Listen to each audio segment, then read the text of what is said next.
നമസ്കാരം പ്രിയപ്പെട്ടവരെ, എല്ലാവർക്കും സുഖമാണെന്ന് വിശ്വസിക്കുന്നു.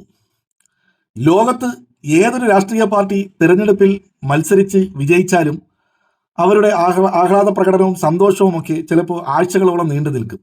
ഇപ്പം നമ്മൾ കേരളത്തിലോട്ട് വരികയാണെങ്കിൽ ചിലപ്പോൾ ഏതൊരു രാഷ്ട്രീയ പാർട്ടി നമ്മളൊക്കെ ജയിച്ചു കഴിഞ്ഞാൽ ചിലപ്പോൾ 3-4 ദിവസം കഴിഞ്ഞിട്ടായാലും ചിലയിടങ്ങളിൽ പടക്കം പൊട്ടിക്കും, ആഹ്ലാദ പ്രകടനം നടത്തും, കൊടിതോരണങ്ങൾ കിട്ടും, പായസം വെച്ച് വിതരണം ചെയ്യും, മധുരപലഹാരങ്ങൾ വിതരണം ചെയ്യും. അങ്ങനെ ആ സന്തോഷം ഏതാണ്ട് ഒരാഴ്ചയോളം, ചിലപ്പോൾ 10 ദിവസത്തോളം തന്നെ നീണ്ടു നിൽക്കും. അതാണ് സാധാരണ നമ്മൾ മലയാളികൾ കണ്ടിട്ടുള്ളത്. എന്നാൽ ജയിച്ച് 1-2 മണിക്കൂർ കൊണ്ട് അവരുടെ ആഹ്ലാദ പ്രകടനങ്ങളൊക്കെ മതിയാക്കി തെരുവിലേക്കിറങ്ങി പരസ്പരം പോർ വിളിക്കുകയും പ്രതിഷേധ പ്രകടനങ്ങൾ നടത്തുകയും പരസ്പരമുള്ള ഫ്ലക്സുകൾ കീറുകയും തമ്മിലടിക്കുകയും ചെയ്യുന്ന മനോഹരമായ കാഴ്ചകളാണ് നമ്മൾ എല്ലാ തെരഞ്ഞെടുപ്പിലും വിഭിന്നമായി മലയാളികൾ ഇപ്പോൾ കണ്ടുകൊണ്ടിരിക്കുന്നത്. ഈ കലാപരിപാടികൾക്ക് നേതൃത്വം കൊടുക്കുന്നത് ജനങ്ങൾക്ക് എല്ലാം ചെയ്തു തരും എന്ന് വിശ്വസിച്ച് ജനങ്ങൾ വോട്ട് ചെയ്ത് വിജയിപ്പിച്ചു എന്ന് പറയാൻ പറ്റില്ല. കാരണം ജനാധിപത്യത്തെ കശാപ്പ് ചെയ്ത് ജയിച്ചു വന്ന കോൺഗ്രസ്, ആ കോൺഗ്രസ് നേതൃത്വം കൊടുക്കുന്ന UDF, ആര് മുഖ്യമന്ത്രിയാകും എന്നുള്ളതല്ല ഇവിടെ വിഷയം. ആരെ കാലുവാരി പരസ്പരം ചെളിവാരി എറിഞ്ഞ് കുതികാലി വെട്ടി നേതാവാകും എന്നുള്ളതാണ് ഇവിടെ വിഷയം. കോൺഗ്രസിന്റെ നേതാക്കന്മാർ പരസ്പരം ചേരിതിരിയുന്നു.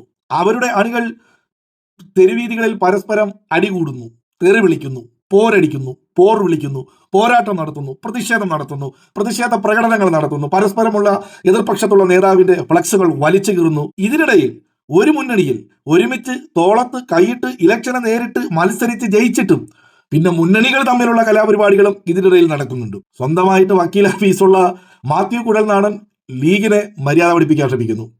ലീഗിന്റെ നേതാക്കന്മാർ മാത്യു കുഴൽനാടനെ മര്യാദ പഠിപ്പിക്കാൻ ശ്രമിക്കുന്നു. ഏറ്റവും വളരെ പറയുന്നത് ലീഗിന്റെ സൈബർ പോരാളിയും ദുബായിൽ പെണ്ണ് കച്ചവടവും നടത്തുന്ന ബദറു കൈതപ്പൊയിലൊക്കെ വളരെ ശക്തമായ രീതിയിലാണ് മാത്യു കുഴൽനാടനെതിരെ പ്രതികരിച്ചിരിക്കുന്നത്. സ്വന്തമായിട്ട് വക്കീൽ ഓഫീസുള്ള ആളാണോ മാത്യു കുഴൽനാടനെന്ന് ബദർ കൈതപ്പൊയിൽ അറിയാമോ ഇല്ലയോ എന്ന് നമുക്കറിയില്ല. ലീഗിന്റെ സൈബർ പോരാളികൾ ദുബായിൽ പെണ്ണ് കച്ചവടം നടത്തുകയും കൂടെ ചെയ്യുന്ന ബദറു കൈതപ്പൊയിൽ ശക്തമായ രീതിയിൽ മാത്യു കുഴൽനാടനെ പ്രതികരിക്കുകയാണ്. ഇതിനിടയിൽ മറ്റൊരു വാർത്ത ഇപ്പോൾ പുറത്തു വരുന്നത് കോൺഗ്രസിന്റെ പുണ്യാളൻ, കോൺഗ്രസ് അണികളുടെ പുണ്യാളച്ചൻ ഉമ്മൻചാണ്ടിയുടെ ഫ്ലെക്സ് വലിച്ചു കീറി തറയിലിട്ട് പട്ടിയെ ചവിട്ടി തേക്കുന്നത് പോലെ ചവിട്ടി തേക്കുന്ന മനോഹരമായ കാഴ്ചകളും മലയാളികൾ കാണേണ്ടിയിരിക്കുന്നു.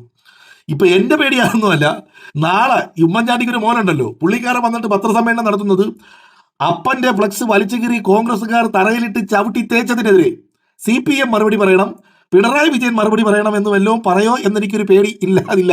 കാരണം കോൺഗ്രസ് ആണ്, ചാണ്ടി ഉമ്മനാണ്, ഉമ്മൻചാണ്ടിയുടെ മോനാണ്, പറഞ്ഞില്ലെങ്കിൽ അത്ഭുതമുള്ളൂ. പിന്നെ മറ്റൊരു വാർത്ത, വീര ദാമോദർ സതീശൻ സവർക്കർ അദാനിയുടെ ആൾക്കാരെയൊക്കെ പോയി നേരിട്ട് കണ്ടു.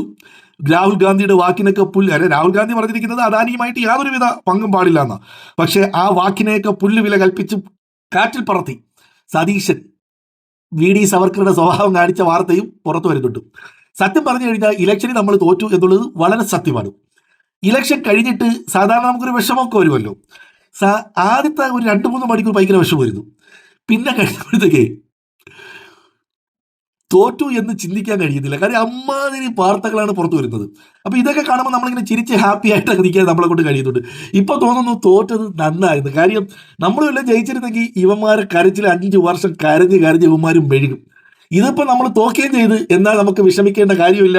നമുക്ക് നേരം എടുത്താൽ ഇരുട്ടുന്നത് വരെ ചിരിച്ച് മണ്ണ് വെപ്പാനുള്ള അവസരങ്ങളാണ് ഈ കോൺഗ്രസും UDFും ലീഗും എല്ലാം കൂടെയൊക്കെ നമുക്കായിട്ട് കലാപരിപാടികളായിട്ട് കാഴ്ചവെക്കുന്നത്. ഞാൻ ഈ വീഡിയോ ഒക്കെ ചെയ്യാത്ത വേഷം കൊണ്ടല്ല, എന്തിനെ കുറിച്ച് ഞാൻ വീഡിയോ ചെയ്യും. ഒന്നിനെ ചെയ്താൽ അടുത്തത് ചെയ്യേണ്ട കാര്യം വരും. അപ്പോൾ ഇത് ചെയ്ത് എനിക്ക് സമയം കിട്ടാതെ, അപ്പോൾ ഞാനിങ്ങനെ മൗനം പാലിച്ചിരിക്കുകയായിരുന്നു.